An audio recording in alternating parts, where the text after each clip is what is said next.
Bienvenue, nous sommes le 18 septembre. Merci de nous rejoindre pour l'actualité sur RTI 1. Le ministre des Mines, du Pétrole et de l'Énergie lance officiellement les activités de la mine d'or de la société Rox Gold Sango à Orofla, dans le département de Séguéla. Ce sera 4 tonnes d'or par an sur une période de 8 ans minimum, avec un apport de plus de 80 milliards de francs CFA pour la Côte d'Ivoire.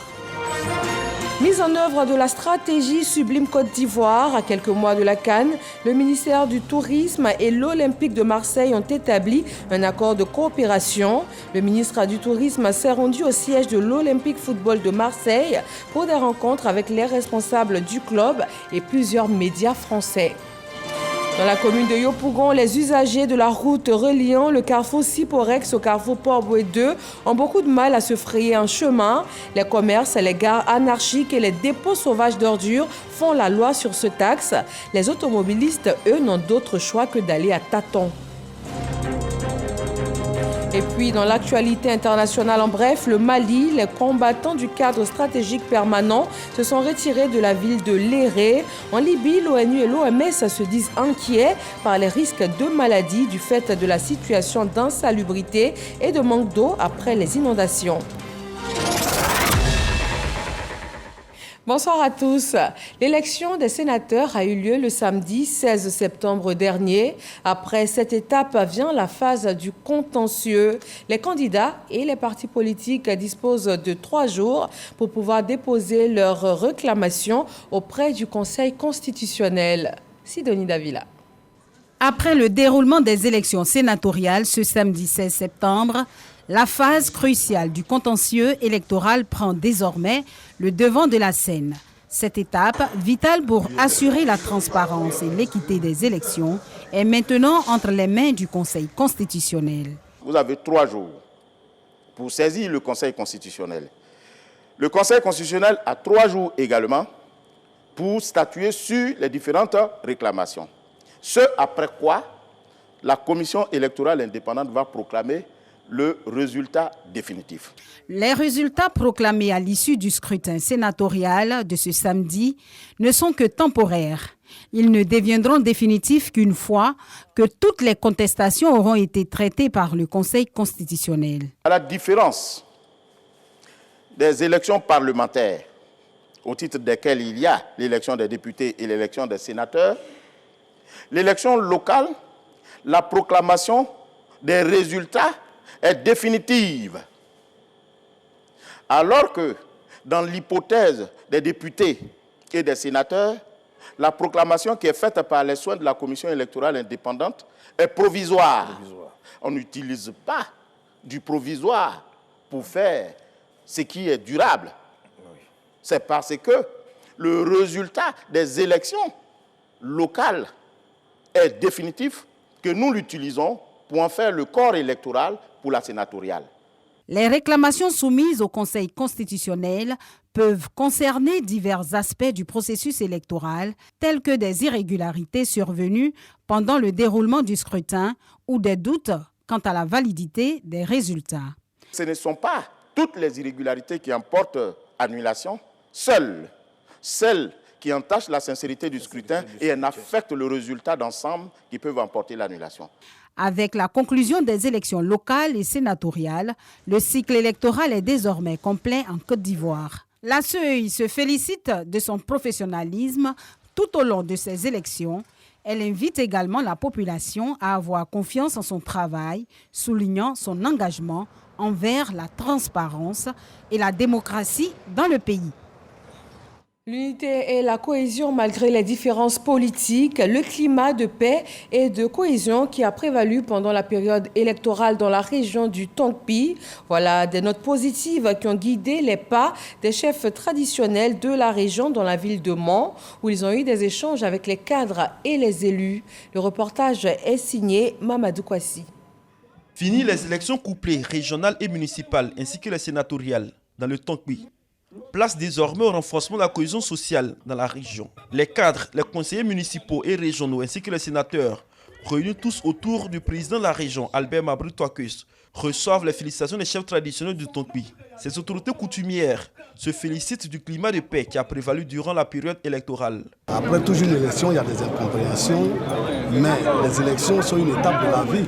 Après donc une élection, celui qui a été élu, il est élu pour tout le monde, et donc il doit rassembler. Et nous, chefs traditionnels, notre souhait est que les fils et les filles du Tonkpi, qui sont au devant du développement, soient rassemblés pour que le développement arrive véritablement dans notre contrée, dans notre région et dans notre capitale régionale.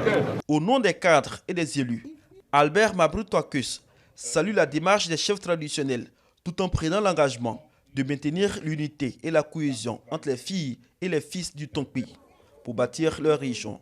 Le chef doit être au-dessus de la mêlée, le chef doit rassembler. Nous venons de sortir de compétition qui donc ont opposé les frères et les sœurs, mais nous allons nous rassembler, c'est ce que nous avons commencé à démontrer. Et donc leur soutien, leur conseil, leur accompagnement va certainement être notre véhicule, ce qui va nous conduire donc au grand rassemblement attendu par le président de la République, parce que le président attend beaucoup du Tonkpi, il compte sur le Tonkpi, il compte sur la cohésion dans le Tonkpi, il compte sur un Tonkpi en bloc à ses côtés pour lui donner les armes pour poursuivre le développement et nous donner notre part. Donc j'ai demandé que nos parents, les chefs coutumiers, continuent de jouer ce rôle-là à nos côtés. Cette rencontre a été mise à profit pour solliciter les MAN pour la paix et surtout le développement de la nation ivoirienne avec le président de la République, Alassane Ouattara.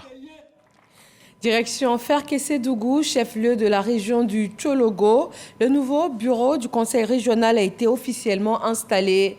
C'est une équipe de 55 conseillers, dont 5 présidents, qui auront en charge les stratégies de développement de toute la région.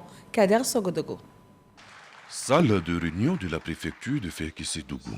Auréolé de sa récente victoire à la tête du conseil régional du Tchologo, le ministre d'État, Téné Birahima Ouattara, est installé officiellement dans ses fonctions. Il sera aidé dans sa tâche par 55 conseillers, dont 5 vice-présidents. Sa mission, en tant que responsable de collectivité décentralisée, sera, bien entendu, de penser, de concevoir et de mettre en œuvre les grandes actions de développement de cette région. Des responsabilités soulignées par le préfet de région, Jean-Pierre Sori. Apporter le bonheur aux populations tout en améliorant leurs conditions de vie. Téné Birahima Ouattara n'entend pas se dérober. Le conseil régional n'a pas de couleur politique. C'est un outil de développement et nous avons été élus pour aider l'administration à aider nos parents du Tchologo et c'est ce que nous nous proposons de faire. 5 années, c'est le temps que va durer le mandat du président du conseil régional. Les enjeux de développement sont connus. Santé, éducation, emploi, routes, électricité, adduction en eau potable, pour ne citer que cela. À Orofla, département de Séguéla, les activités de la mine d'or de la société Rox Gold Sango démarrent officiellement et elle va produire 4 tonnes d'or chaque année sur une période de au moins 8 années avec à la clé un bénéfice de plus de 80 milliards de francs CFA pour la Côte d'Ivoire. Au bout des 3 premiers mois d'activité, 100 millions de francs CFA ont été remis au comité de développement local au profit des villages impactés par la mine d'or. Soro Corona. L'exploitation de la mine d'or de Séguéla est désormais la fête de la société Rosgold Sango, filiale du groupe Fortuna Silver Mine basé au Canada. Le ministre des Mines, du Pétrole et de l'Énergie, Mamadou Sangafoua Koulibaly, a lancé officiellement les activités de cette mine qui va produire 4 tonnes d'or par an sur une durée minimum de 8 ans. Un projet qui est estimé à 865 000 onces d'or, soit 28 tonnes d'or. Et l'investissement global a été chiffré à 78 milliards de francs CFA. Les retombées sont multiples. Pour l'État de Côte d'Ivoire, c'est plus de 80 milliards de francs CFA. Et pour le CDLM que nous venons de mettre en place sur la durée de la mine, c'est à peu près 4 milliards de francs CFA qui seront mobilisés. Le ministre Bouaké Fofana a traduit la joie des populations de la région du Roudougou pour les opportunités de développement et d'emploi qu'offre cette mine d'or. Cette mine permettra d'offrir du travail aux populations et sera, dans les mois à venir, d'une utilité quotidienne et essentielle pour chacun et l'objet d'une fierté bien légitime pour toute la région du Ourodougou. Le président directeur général du groupe s'engage à développer un programme afin d'améliorer la qualité de vie des populations impactées par l'exploitation minière. Nous avons développé des programmes pour améliorer la qualité de vie, la santé, l'infrastructure et l'éducation, en mettant un accent particulier sur les femmes et les enfants. Deuxième temps fort de cette cérémonie, c'est l'installation et la remise de l'arrêté interministériel instituant le comité de développement local minier. Pour les 3 premiers mois d'activité, le comité a reçu un chèque de 100 millions de francs CFA. La mise en valeur des bas-fonds, de sorte que les femmes puissent les exploiter et produire assez de vivriers. Il y a aussi des écoles, des centres de santé à construire. Pour Mamadou Sangafoua Koulibaly, le gouvernement fait du secteur minier un pilier de l'économie ivoirienne avec l'adoption en 2014 d'un nouveau code minier. Son Excellence, M. Alassane Ouattara, a décidé de faire de ce secteur le second pilier de notre économie. Et le code minier adopté en 2014 a permis d'accroître l'attractivité de ce secteur. Et la production ne fait que croître d'année en année. La production nationale d'or a connu une hausse en 10 ans. De 12 tonnes en 2012, la production est passée à 48 tonnes en 2022. Dans la commune de Yopougon, les usagers de l'axe Carrefour-Siporex, Carrefour-Port-Boué 2 ont bien du mal à circuler. C'est un véritable chemin de croix tant les commerces et gares anarchiques imposent de nombreuses stations et l'insalubrité n'y est pas pour arranger les choses. Notre équipe de reportage a tenté de s'y frayer un chemin et ce n'est pas facile, nous dit Didier Nguesson. Yopougon, Carrefour et l'intersection de Port-Boué 2, distant de moins d'1 kilomètre. Mais relier ces 2 points névralgiques est un parcours du combattant. Entre les commerçants installés sur les trottoirs, les transporteurs qui chargent en bordure de route, transformant une partie de la chaussée en gare routière, les lavages auto dont les eaux usées humidifient la voirie et le chevauchement des tricycles, le trajet se transforme en véritable bouchon. C'est côté la voie là qui nous fatigue un peu parce que là, il y a beaucoup d'embouteillages. Il n'y a même pas de route, mais tu vois, ouais, tout est gâté ici. Hein.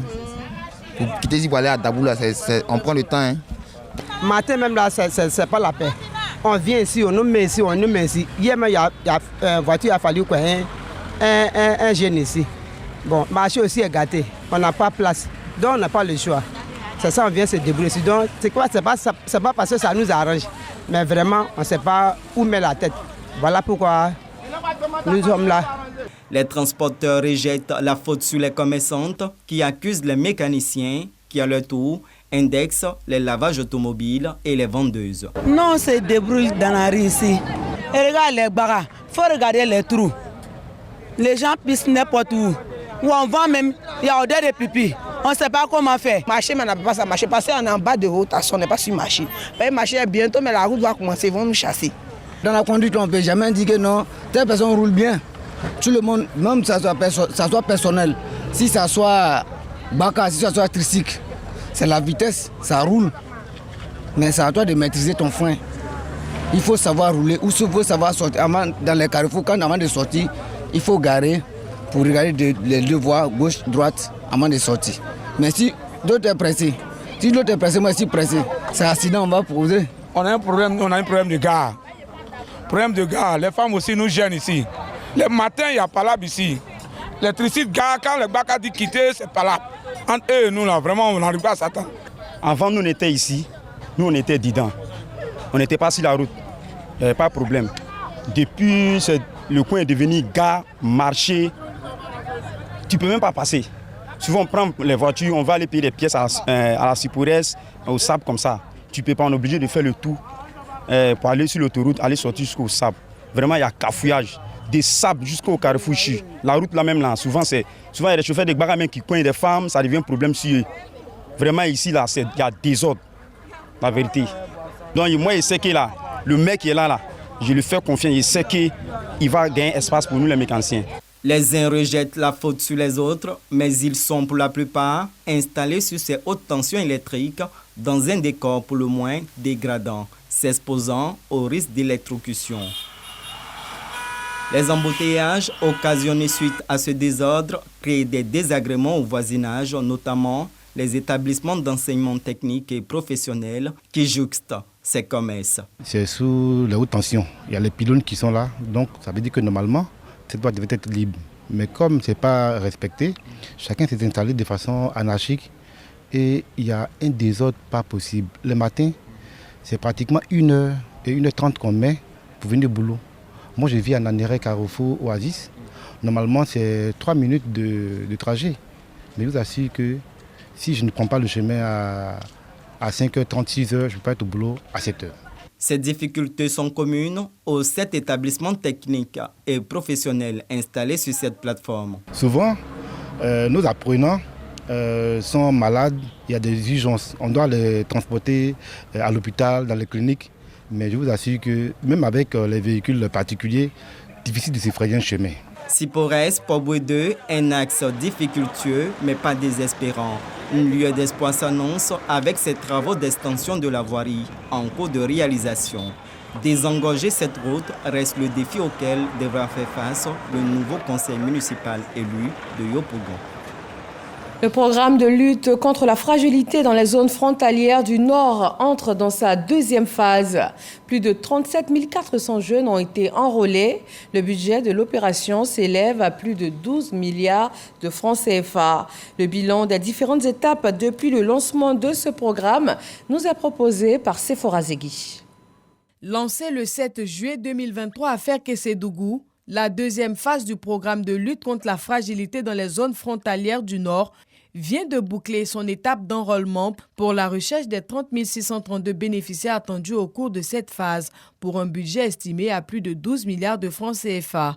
Le coordonnateur du projet revient sur les détails. Il est question donc d'accompagner 1000 bénéficiaires à travers des formations par apprentissage, 500 bénéficiaires à travers des formations de reconversion et de requalification, 3 000 bénéficiaires pour l'obtention du permis de conduire, 3 000 bénéficiaires à mettre en activité temporaire et ensuite à accompagner à travers des AGR pour les travaux à haute intensité de main-d'œuvre, 8 000 bénéficiaires de subventions pour pouvoir financer donc des activités génératrices de revenus déjà créées dans ces zones, 6 295 bénéficiaires de prêts pour des activités génératrices de revenus, prêts compris entre 100 000 et 1 million, et de micro et petites entreprises qui vont donc de 1 million à 5 millions de francs CFA. Mamadou Touré, après avoir dressé le bilan satisfaisant du processus, en dit plus sur la suite. Ce programme vise essentiellement à la prise en charge donc, de jeunes pour les rendre moins vulnérables. Cette année, initialement, visait 14 000 jeunes. Mais comme nous sommes dans l'année de la jeunesse, sur instruction du Premier ministre, nous avons porté ce chiffre de 14 000 à 30 632 jeunes.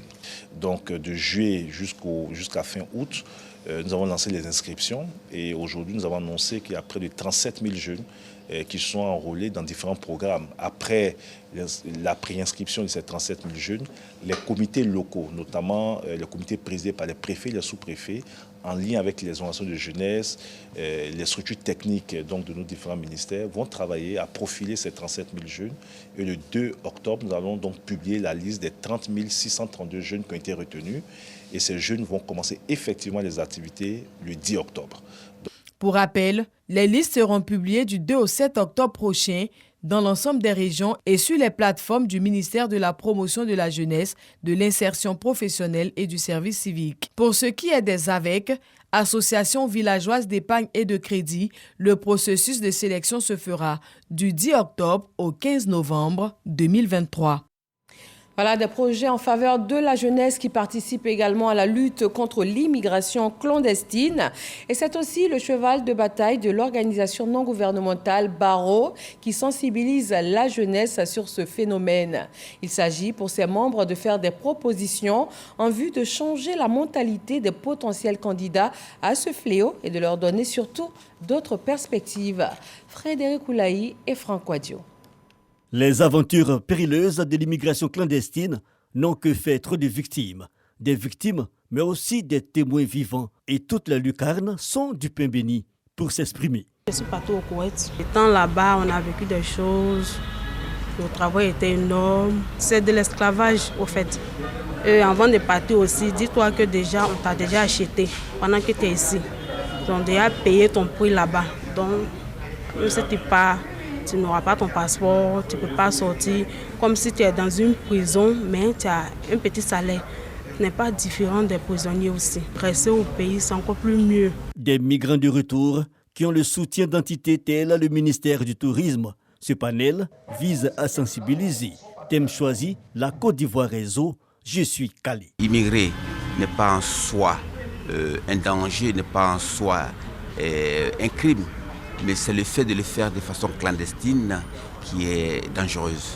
Il est important que nous puissions attirer l'attention de nos jeunes frères, de nos enfants, pour dire que les risques qu'ils prennent en voulant immigrer clandestinement ne sont pas justifiés par les bénéfices qu'ils vont en tirer. Il est préférable de prendre le temps, de réfléchir sur place ici, identifier les opportunités et les réaliser. Nous sommes à une période où il y a beaucoup de projets qui sont mis en œuvre pour les jeunes. Et c'est donc bon pour nous de venir nous exprimer devant ces jeunes-là, leur donner de l'espoir, en leur présentant le dispositif qui existe et qui est fait pour eux, en faveur de cette jeunesse. Une démarche incitative. L'on est mieux que chez soi. Et l'écrivaine Mawa Bakayoko, aussi présidente d'ONG, interpelle. La Côte d'Ivoire est zo, je suis calée. Nous avons tous ce regard-là sur l'embellie que la Côte d'Ivoire présente aujourd'hui. On dira que tout n'est pas parfait, mais il y a quand même des pistes aujourd'hui de solutions qui se présentent énormément à tous ces jeunes-là. Ce phénomène de l'immigration clandestine est une réalité. Il y a toujours quelque chose à faire là où on est. Aller mourir dans la Méditerranée n'est pas la solution. Interpeller, mais aussi proposer des initiatives et alternatives comme solution aux problèmes de l'immigration clandestine sont de plus en plus envisagées. Et une bonne place est faite à l'entrepreneuriat. Le quotidien L'Intelligent d'Abidjan célèbre ses 20 ans d'existence, une occasion pour le ministre de l'Emploi et de la Protection sociale d'entretenir les journalistes sur la question de la sécurité sociale ici en Côte d'Ivoire. C'est Forazegui. Porté sur les fonds baptismaux le 3 septembre 2003 par Alafé Wakili, le journal L'Intelligent d'Abidjan a 20 ans. 20 ans que Alafé Wakili veut célébrer à travers une semaine d'activités, conférences publiques et panels thématiques. Voici l'essentiel de l'agenda. La sécurité sociale et l'emploi jeune sont au cœur de cette deuxième journée de festivités. Nous échangeons avec nos partenaires de tous les jours, que ce soit la CNPS, la CGRAE, le ministère de l'Emploi et de la Protection sociale. Cette interaction avec nos partenaires, avec la société civile et le grand public pour susciter une adhésion et montrer que la presse est au service d'une communauté et au service de la société. Je pense que c'est ce qu'il faut retenir. Cette volonté de partager des idées, de sensibiliser la population sur un certain nombre de choses. Aujourd'hui, vous avez vu la carte CEMU, la sécurité sociale, l'emploi. Adama Kamara, le ministre de l'Emploi et de la Protection sociale, s'est entretenu à cette occasion avec les jeunes sur les avancées réalisées en la matière. Nous nous sommes engagés à faire en sorte que ces instruments de protection sociale, qui ne sont autres que la protection des droits et intérêts des travailleurs, aussi bien secteur privé que public de notre pays, préservent leur dignité en ayant accès à des revenus de remplacement quand ils iront à la retraite, bien évidemment, à condition qu'ils cotisent à bonne date pour pouvoir, s'ils sont malades dans le cadre de la couverture maladie universelle, être soignés, pour pouvoir, dans le cadre du régime social des travailleurs indépendants, bénéficier des revenus de remplacement quand ils connaissent des aléas en activité ou quand ils vont à la retraite, qu'il pleuve, qu'il neige, que le soleil brille de mille feux. Nous ferons la promotion de ces instruments de protection sociale parce que c'est ce qui est bien pour ceux qui vivent en Côte d'Ivoire. Les différents directeurs des caisses de prévoyance sociale se sont succédés pour parler des délais de cotisation, l'importance de cotiser afin de toucher la pension à la retraite.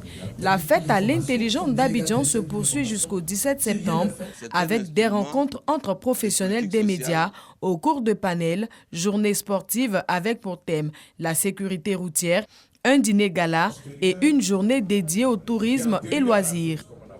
Promotion de la destination Côte d'Ivoire, le ministère du Tourisme et l'Olympique de Marseille ont établi un accord de coopération.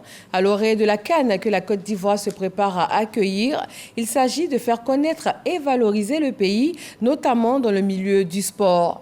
Le ministre du Tourisme, Siandou Fofana, s'est rendu au siège de l'Olympique Football de Marseille et il a eu des rencontres avec les responsables du club et également avec plusieurs médias français. Herman Guivet. En provenance de Paris, direction Marseille, la ville portuaire. Immersion au cœur d'un temple du football européen, l'OM, l'Olympique de Marseille. Une immersion rendue possible grâce à la consolidation du partenariat entre le ministère du Tourisme de Côte d'Ivoire et le club de football européen, dénommé Sublime Côte d'Ivoire.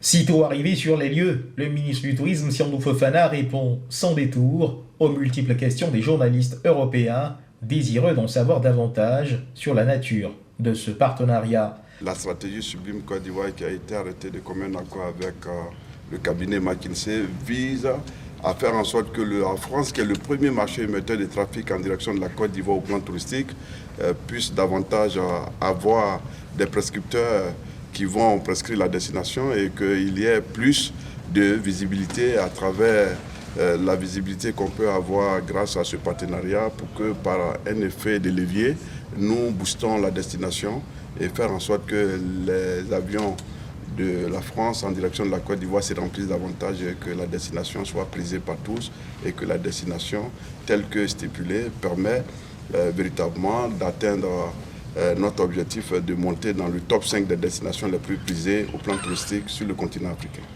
Plus que sublime, je dirais la Côte d'Ivoire est sublimissime.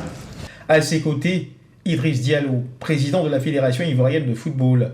En entretien éclaté ou en privé, Siandou Fofana convainc ses interlocuteurs. La stratégie semble bien payée, car sur les maillots des joueurs, sur les panneaux publicitaires, en écran LED 4x3, la beauté de la Côte d'Ivoire est partout proclamée. Le stade Vélodrome de Marseille, où des légendes ivoiriennes comme Bakary Koné, Didier Drogba ou Basile Boli ont fait trembler les filets.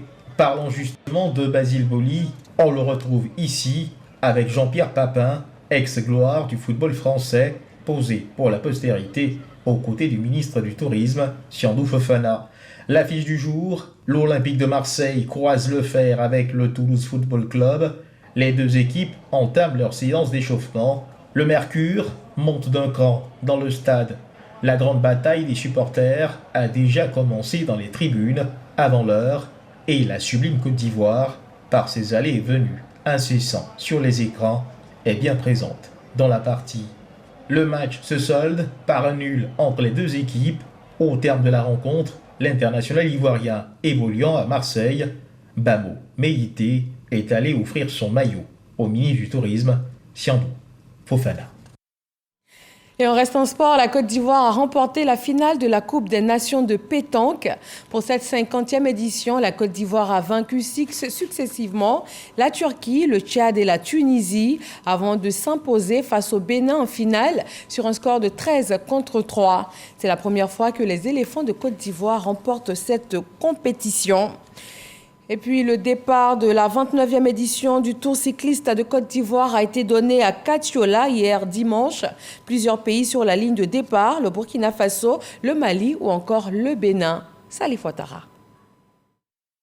Du 17 au 24 septembre 2023, les routes ivoiriennes seront arpentées par les cyclistes à l'occasion de la 29e édition du Tour de Côte d'Ivoire, Tour de la Réconciliation. 42 coureurs venus du Togo, du Mali, du Burkina Faso, de la Guinée, ainsi que 3 équipes de la Côte d'Ivoire prennent part à cette compétition. Le top départ a été donné à Katiola, un circuit fermé dans la ville, long de 114 km, qui a finalement tourné en faveur du Burkina Faso.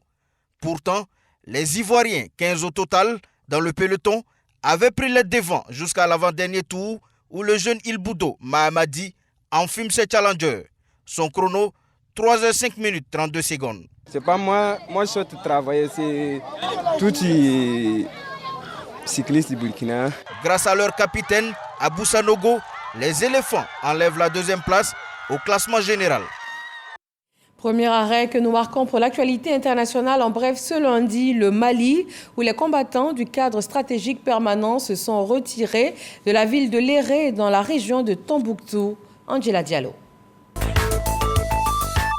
Les combattants du cadre stratégique permanent se sont retirés de la ville de Léré. Cette coalition de groupes armés avait attaqué et pris le contrôle du camp militaire malien de la ville. L'état-major des forces armées maliennes confirme l'attaque et évoque une riposte. Mais les assaillants ont quitté la ville pendant la nuit de dimanche à lundi. À Derna, dans l'est de la Libye, une semaine après les inondations provoquées par la tempête Daniel, des corps se trouvent encore sous les décombres. Une situation qui pourrait représenter pour l'ONU une menace pour l'hygiène. Sur place, leur agence tente de prévenir la propagation de maladies. Selon le gouvernement de l'Est libyen, la catastrophe a fait officiellement plus de 3000 morts. 40 000 personnes sont déplacées et 30 000 sans abri. Le commandant des groupes terrestres de Kiev a affirmé ce lundi que les troupes ukrainiennes avaient percé la ligne de défense russe près de Bakhmout. Pour le général, la situation dans la zone demeure compliquée et les combats se poursuivent. Ce journal est terminé. Il a été supervisé par Isaïo Chonan. Merci de nous avoir suivis. Retrouvez également l'information sur rti.info. À 23h, Marine Cognan sur RTI 1. Agréable fin de soirée et à demain.